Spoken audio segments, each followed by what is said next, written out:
Good evening. আশা করি আপনারা সবাই ভালো আছেন। আমি ডক্টর আশিস মজুমদার। আজকের সান্ধ্যকালীন ক্লাসে সবাইকে স্বাগত জানাচ্ছি।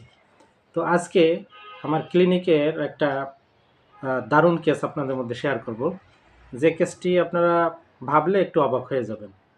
তো কেসটি কী নিয়ে? কেসটি হচ্ছে একটা শ্বাসকষ্টের রোগী, অ্যাজমেটিক প্রবলেম। তো রোগীর বয়স হচ্ছে 25, কত 25।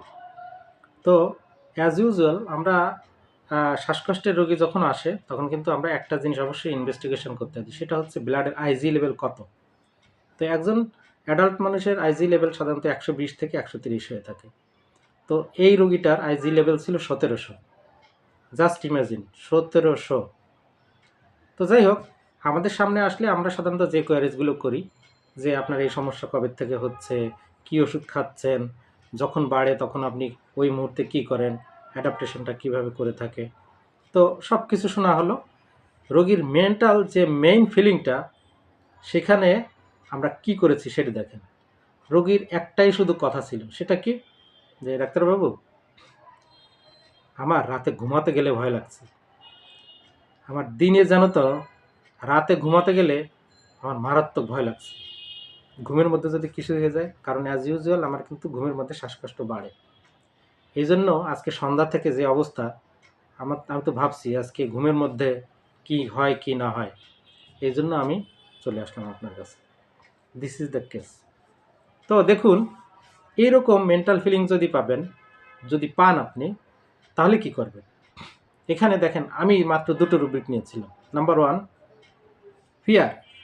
কি বললাম? Mind, fear, danger of impending, sleep on, falling asleep. Number 1। Number two হচ্ছে mind, delusion, wrong something will indescribable, fear, wrong something indescribable. তো এই দুটো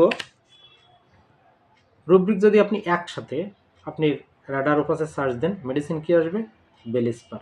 এই রোগীকে বেলিস্পার 3টি ডোজ, বেলিস্পার 6 পরপর 3টি ডোজ দেওয়া হয়েছিল। ওই রাতে শ্বাসকষ্ট হয়ই নাই, আধা ঘন্টা পরপর থেকে নর্মালে চলে গেছে। ওই রাতে শ্বাসকষ্ট হয়নি, কোনো ইনহেলারও টানা লাগেনি। অন্যান্য দিন কিন্তু শ্বাসকষ্টের জন্য ইনহেলার নেওয়া লাগছে এবং মোনাস্টিন খাচ্ছে প্রতিদিন একটা করে। তো দেখুন, this is the beauty of homeopathy. আপনি সঠিকভাবে রোগীর মেন্টাল ফিলিং যদি একবার বুঝতে পারেন, সেই অনুযায়ী রুব্রিকটাও সঠিকভাবে নিতে পারেন, যে রোগী হোক না কেন, এই শ্বাসকষ্ট কেন, এর থেকে যে কোনো রোগ হোক না কেন, যে কোনো ধরনের, ওটা ঠিক হবে, কিওর হবেই হবে। তো ঠিক আছে, আজকে এই ছিল আমাদের কেসটি কেমন লাগলো অবশ্যই কমেন্ট করে জানাবেন। আর আমাদের প্ল্যাটফর্মে যদি যোগ দিতে চান, আমাদের সাথে যোগাযোগ করবেন। সবাই ভালো থাকুন, সুস্থ থাকুন, শুভ সন্ধ্যা।